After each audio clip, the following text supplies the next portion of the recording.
Hi everyone, welcome to channel prepare with अच्छा। देखिए, UP PCS prelims आपका 2024 वाला जो हो चुका है वो, और अभी आपका जो एग्जाम हुआ है आरओ का, दोनों को कंपेयर करेंगे। ये जो आरओ का आप री एग्जाम देकर आए हैं, पुराने वाले एग्जाम की बात नहीं कर रहे हैं फिलहाल, जो ये री एग्जाम हुआ है अभी 27 जुलाई को। क्योंकि बहुत सारे लोगों ने पूछा है कि मैम क्या हमको अब स्ट्रैटेजी बदलने की जरूरत है, कैसे करने की जरूरत है। देखिए, कोई भी अगर एग्जाम होता है तो डेफिनेटली हमको अपनी स्ट्रैटेजी एक बार देखने की जरूरत है कि हम सही चल रहे हैं कि नहीं। तो स्ट्रैटेजी में क्या चेंज करना है, इन दोनों ही एग्जाम से हमें क्या चीजें समझ में आ रही हैं, उन पर चर्चा करेंगे। उससे पहले जो जीएस का पार्ट था दोनों पेपर्स में, उसमें 3 बेसिक जो चीजें हैं उन पर डिस्कस करेंगे। सबसे पहला पीवाईक्यूज का रोल, दूसरी चीज आती है करंट अफेयर्स किस तरीके से पूछे गए, और तीसरा हमारा जो इंपॉर्टेंट चीज आती है वो है one liner questions, one liner और स्टेटमेंट, इनका क्या रोल था। ठीक है, और इसी वाले पॉइंट में फैक्ट्स को भी इंक्लूड कर लेते हैं कि वन लाइनर में कैसे फैक्ट्स पूछे गए, क्या कैसे पूछा गया। ठीक है, एक एक पर बात करेंगे। सबसे पहले पीवाईक्यूज। देखिए, अगर हम यूपीपीसीएस प्रीलिम्स 2024 का एग्जाम देखें तो पीवाईक्यूज की बात की जाए तो वहां पर पीवाईक्यू की थीम्स देखी गई थी। रिपीटेशन, थीम्स में रिपीटेशन था। क्वेश्चंस कंपैरेटिवली जो थे डायरेक्टली नहीं पूछे गए थे।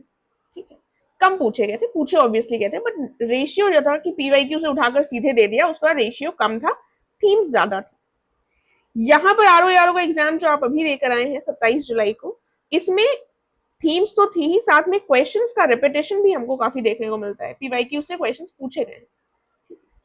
दूसरा पॉइंट आता है करंट अफेयर्स का। देखिए, करंट अफेयर्स की अगर बात की जाए तो जो प्रीलिम्स का पेपर था हमारा, उसमें करंट अफेयर्स थोड़े से रैंडम थे और उसमें काफी ज्यादा डेट्स वगैरह पूछ ली गई थी। ठीक है, काफी ज्यादा फैक्चुअल डेटा पूछ लिया गया था कि तारीख एग्जैक्ट बता दी गई थी कि भाई 9 मार्च को ये हुआ था, जो सबके लिए नया था। राइट, तो अगर आरओ के एग्जाम के करंट अफेयर्स की बात करें तो इसमें जो पैटर्न रहा है उसी लाइन पर चीजें चली है। जो अभी तक का सिमिलर पैटर्न हम पहले एग्जाम्स में देखते थे, वैसे ही करंट अफेयर्स पूछे गए। मोटा मोटा बात कर रही हूँ, एक आधी की बात नहीं हो रही है। तो करंट अफेयर्स का जो इसमें देखने को मिला हमको प्रीलिम्स में, वैसा यहां पर नहीं था। तीसरी बात आती है हमारे वन लाइनर और स्टेटमेंट वाले क्वेश्चंस की। ठीक है, वन लाइनर और स्टेटमेंट अगर हम देखें तो प्रीलिम्स में स्टेटमेंट्स बहुत सारे थे। भले ही उसमें फैक्ट्स हो, भले ही करंट अफेयर्स के थे कि उसमें फैक्ट्स दे दिए गए थे, लेकिन स्टेटमेंट बहुत सारी थी। आरओ में अगेन ये जो स्टेटमेंट वाला पार्ट था वो कम था, वन लाइनर क्वेश्चंस की संख्या जो थी वो ज्यादा थी। तो ये मोटे मोटे हमारे डिफरेंसेस हैं, और इन्हीं मोटे मोटे डिफरेंसेस के बेसिस पर अगर हम देखें तो इन दोनों पेपर्स को अगर हम देखें तो लोगों के जो मेजोरिटी व्यूज रहे, हो सकता है हर इंसान का एक जैसा ना हुआ, लेकिन मेजोरिटी व्यूज में इसको थोड़ा सा ट्रिकी और टफ कहा जा रहा था, जबकि ये वाला लोगों का एवरेज पेपर हुआ है। कुछ लोग बहुत आसान कह रहे हैं, लेकिन इतना आसान नहीं होता। कई बार फैक्ट्स गलत हो जाते हैं, जो हमको लग रहा होता है कि अरे ये तो सही था, लेकिन बाद में गलत हो जाता है। तो एवरेज से मॉडरेट भी कह सकते हैं, कुछ लोगों के लिए इजी हो सकता है, लेकिन ऐसे इजी इतना नहीं था। ठीक है, तो ये दोनों कैटेगरीज में हमारे एग्जाम्स फॉल कर रहे थे। अब इससे हम क्या सीख सकते हैं 2025 के लिए। तो जो 2025 का हमारा यूपीपीसीएस का प्रीलिम्स होगा, उसके लिए क्या हमें अब स्ट्रैटेजी बदल देनी है, क्या हमें सोर्सेस बदल देने हैं, ये हमें बहुत कंफ्यूज करता है। देखो, चाहे आपका एग्जाम 2024 के जैसा है, चाहे आपका जो यारो का एग्जाम था 2023 का जो री एग्जाम अभी हुआ वैसा है, हर केस में बेसिक्स जो है हमारे वो सेम रहेंगे। जो बेसिक्स अगर आपने, जैसा मैं बताऊंगी वैसा आपने किया, तो आपका एग्जाम चाहे जैसा भी आए आपका निकल जाएगा।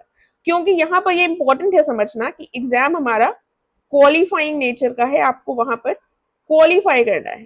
ठीक है, ऐसा नहीं है कि आपको वहां पर टॉप करना है। ठीक है, करना क्या है अब उस पर बात कर लेते हैं। देखिए, करना हमको क्या है, सबसे पहले इंपॉर्टेंट चीज है कि हमारे जो बेसिक सोर्सेस हैं, एक कोई भी हमारा बेसिक सोर्स हो सकता है हर सब्जेक्ट का। सोर्सेस पर ऑलरेडी बात कर चुकी हूँ, सारे सोर्सेस की बात नहीं करूंगी, एग्जाम्पल बता देती हूँ। फॉर एग्जाम्पल, पॉलिटी के लिए लक्ष्मीकांत किताब आपने पढ़ रखी है। ठीक है, ये आपका बेसिक सोर्स है। ठीक है, हो सकता है आपने लक्ष्मीकांत से नोट्स बनाए हो सकता है आपने उसी में हाईलाइट कर रखे हो, या फिर किसी ठीक ठाक कोचिंग की अगर आपने पॉलिटी के नोट्स रख ले रखे हैं, ठीक है, तो एक ही सोर्स रखिए। ये नहीं कि आप लक्ष्मीकांत भी पढ़ रहे हैं, आप नोट्स भी पढ़ रहे हैं, आप एक जगह से और पढ़ रहे हैं, 4 सोर्सेज आपने पॉलिटी के लिए कर लिए, वो तरीका सही नहीं होता है। एक बेसिक सोर्स हमारे पास हर सब्जेक्ट का होना चाहिए। सिमिलरली मॉडर्न हिस्ट्री के लिए एक होना चाहिए, ठीक है, मेडिवल के लिए अलग होना चाहिए, ठीक है, एनवायरमेंट के लिए अलग, तो सबके लिए एक एक सोर्स होगा। वो हमारा बेसिक सोर्स हो गया, सबके लिए एक सिंगल सोर्स। दूसरा पॉइंट क्या आता है, बेसिक सोर्सेस के बाद आती है बात पीवाईक्यूज की। देखिए पीवाईक्यूज से भले ही क्वेश्चन डायरेक्टली पूछा जाए या ना पूछा जाए, लेकिन ये आपको पढ़ाई में सहयोग करेंगे, आपको पता चलेगा किस तरीके से क्वेश्चन पूछे जाते हैं, ठीक है, जो तरीका है, जो थीम्स है, वो आपको यहाँ से उठानी ही है। तो ये दोनों चीजें आपको साइमल्टेनियसली लेकर चलनी है, एक आपका बेसिक सोर्स और एक आपका पीवाईक्यूज। फॉर एग्जाम्पल, अगर आप मान लीजिए एडवेंट ऑफ यूरोपियंस पढ़ रहे हैं, आपने एडवेंट ऑफ यूरोपियंस टॉपिक पढ़ा मॉडर्न हिस्ट्री का स्पेक्ट्रम से, ठीक है, ये आपका स्पेक्ट्रम बेसिक सोर्स है, और उसी से आपने पीवाईक्यूज देख लिए कि क्या क्या क्वेश्चन उससे पूछे गए। हो सकता है कि पीवाईक्यूज को देखेंगे, जैसे फॉर एग्जाम्पल अगर आप जीसी से देख रहे हैं तो बहुत मोटी लगती है, लेकिन क्वेश्चंस बहुत सारे रिपीटेड होते हैं, तो सब क्वेश्चंस नहीं करने होते हैं, थोड़ा सा एक्सप्लेनेशन पार्ट देख लो जो हाईलाइटेड होता है, ठीक है, उसी में हाईलाइट कर सकते हो। और जिनके पास टाइम है, जो नोट्स बना सकते हैं, वो नोट्स भी बना सकते हैं, वरना उसी में हाईलाइट करना एक ईजी तरीका होता है। और थोड़ा सा स्मार्टली पढ़ना है, जिसी को एक एक लाइन नहीं पढ़नी, टॉपिक वाइज दिया रहता है तो यहाँ से पढ़ना आसान होता है। अदरवाइज पीवाईक्यूज के लिए सोर्सेस तो बहुत सारे हैं, ठीक है। तो ये दोनों चीजें कर ली आपने। इसके बाद तीसरी चीज आप क्या करेंगे, तीसरी इंपॉर्टेंट चीज जो है वो है टेस्ट सीरीज और क्वेश्चंस।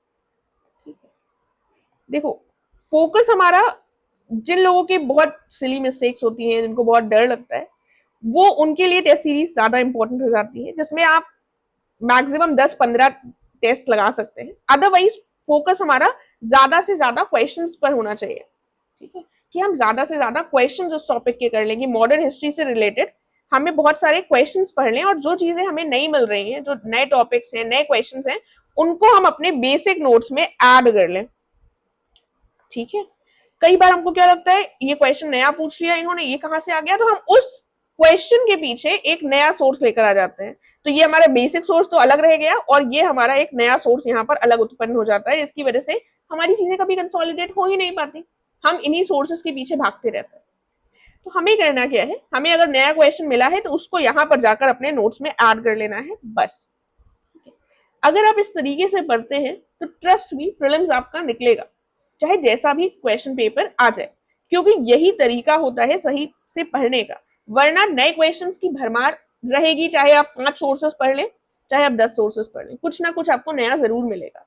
तो सोर्सेस बढ़ाने से अच्छा है कि बेसिक्स हमारे क्लियर होंगे, उसी में हम वैल्यू ऐड करते जाएंगे, कुछ कुछ नए नए जो पॉइंट्स हमको मिलते रहेंगे, ठीक है। एंड जो ये चीजें मैं बता रही हूँ, यही मैंने भी फॉलो किया है, और उसी का रिजल्ट रहा है कि मेरा हर बार प्रीलिम्स निकला है। वरना जैसे आप लोगों को लगता है कि इन्होंने अलग क्या किया, तो अलग ऐसा कुछ भी नहीं किया, ठीक है। अलग बस यही किया कि जो चीजें बोली हैं उसको स्ट्रिक्टली फॉलो किया, ठीक है। जैसे हमारा जो इंटेंसिव रिविजन प्रोग्राम है आईआरपी, उसमें भी हम कुछ इसी तरीके से कर रहे हैं। एंड इसके लिए थोड़ा सा बता देती हूँ, हम 4 अगस्त से शुरू कर रहे हैं आईआरपी का एडवांस्ड बैच। एडवांस्ड ये इसलिए है क्योंकि अभी तक हम क्या करते थे, हम डेली जो मिनी टेस्ट करते थे उसमें 30 क्वेश्चंस करवाते थे, ठीक है। अभी तक जो हमारे आईआरपी बैच रहे हैं उसमें हम 30 क्वेश्चंस का मिनी टेस्ट करवाते थे। 70 डेज का ये प्रोग्राम था, सॉरी 70 डेज का ये प्रोग्राम था, प्लस इसमें हम 5 एफएलटीज इंक्लूड करवाते थे, ठीक है। जैसे फॉर एग्जाम्पल इसके लिए बताऊंगी, इस वाले प्रोग्राम में हमारा जो अभी तक चल रहे हैं उसमें हम 10 दिन हमने जैसे पॉलिटी करवाई, ठीक है, उसके बाद हमने 10 दिन इसके टेस्ट करवाए, मिनी टेस्ट, एंड उसके बाद 10 दिन हमने मान लीजिए मॉडर्न हिस्ट्री करवाई, तो फिर उसके टेस्ट करवाए। इस तरीके से हमारे सारे सब्जेक्ट्स हो गए, और पॉलिटी का हमने पूरा टाइम टेबल दिया कि 10 दिन में कौन कौन से सब्जेक्ट्स पढ़ने। ये हमारा अभी तक चल रहा था। एडवांस बैच डिफरेंट कैसे है, इसमें हमने टाइम रिड्यूस कर दिया है, क्योंकि आपके पास अब टाइम कम है, तो थोड़ा सा फास्ट पेस में चीजों को करना आवश्यक हो गया है, ठीक है। इसमें हम क्या कर रहे हैं, इसमें हमने इस प्रोग्राम को 35 दिन में कर दिया है, ठीक है। दिन 35 होंगे, लेकिन आपके जो क्वेश्चंस पूछे जाएंगे एक दिन में वो 60 क्वेश्चंस होंगे। तो ऐसा नहीं होगा कि आपको नंबर ऑफ क्वेश्चंस कम मिले, बस वो दिन कम हो गए हैं। ठीक है, 5 FLTs यहाँ पर भी हैं और FLTs हम शुरू कर देंगे 31 अगस्त से। 31 अगस्त को संडे है, 31 अगस्त के बाद से सारे संडेज लेंगे, 28 सितंबर तक खत्म हो जाएंगे FLTs। ठीक है, गूगल मीट में हम ये टेस्ट भी करवाते हैं, मिनी टेस्ट, और ये FLTs भी गूगल मीट में होंगे। और दोनों ही प्रोग्राम्स में जो कॉमन चीज है वो है हमारा Q&A session, question and answers का सेशन जो मैं लेती हूँ। एंड इसमें जो भी हमारे टॉपिक्स चल रहे होते हैं, जैसे मान लो पॉलिटी हमने करी है, तो पॉलिटी के क्वेश्चंस मैं ओरली पूछती हूँ। ठीक है, और जैसे हमारा सारा रिविजन हो जाएगा, कई सारे आपको नए फैक्ट्स मिलेंगे तो उनको आप नोट डाउन कर सकते हैं। ठीक है, उनको नोट डाउन कर आपके रिविजन में, जो मैं क्वेश्चंस की बात कर रही हूँ ना, कि आप क्वेश्चंस कहाँ से लेकर आएंगे, तो एक तो इन टेस्ट के माध्यम से अगर आप देखेंगे तो लगभग लगभग ये मिनी टेस्ट और ये मिलाकर आपको क्वेश्चंस मिल जाएंगे 2850। ठीक है, साथ में जो मेरा Q&A का सेशन होगा उसमें मैं नंबर ऑफ क्वेश्चंस तो गिनती नहीं हूँ, लेकिन रोज आपको 40-50-60 नए क्वेश्चंस आराम से मिलेंगे, 100 तक मिल सकते हैं। इतने सारे फैक्ट्स हम डिस्कस करते हैं और आपको वो लर्न भी हो जाएंगे। पिछली बार भी हमने ऐसे किया था, लोगों को बहुत बेनिफिट हुआ था, क्योंकि जब ये फास्ट पेस में हमको चीजें पढ़नी होती हैं तो ऐसे क्वेश्चन आंसर से चीजें लर्न हो जाती है। ठीक है, एंड जो भी ये एडवांस बैच ज्वाइन करेगा उसको कुछ वीडियोस अभी तक जो हो चुके हैं वो रिकॉर्डेड मिल जाएंगे, और बाकी लाइव सेशंस में वो ज्वाइन कर सकता है। अगर लाइव नहीं कर पाता है तो उसकी भी उसको रिकॉर्डिंग मिल जाएगी। ठीक है, तो बस जो डिफरेंस है IRP एडवांस बैच का, वो क्योंकि टाइम कम हो गया है इसलिए हमने कम टाइम के हिसाब से उसको चीजों को मोल्ड कर दिया है।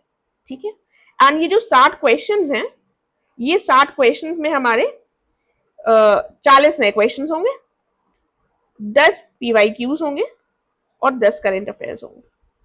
ठीक है, तो ये प्रोग्राम के बारे में बता दिया। अब करंट अफेयर्स के बारे में बता देती हूँ, करंट अफेयर्स कैसे करना है। देखिए, करंट अफेयर्स के लिए आपको मोस्ट प्रोबेबली इसी वीक से मैं वीडियोस प्रोवाइड करूंगी, सारे मंथ वाइज।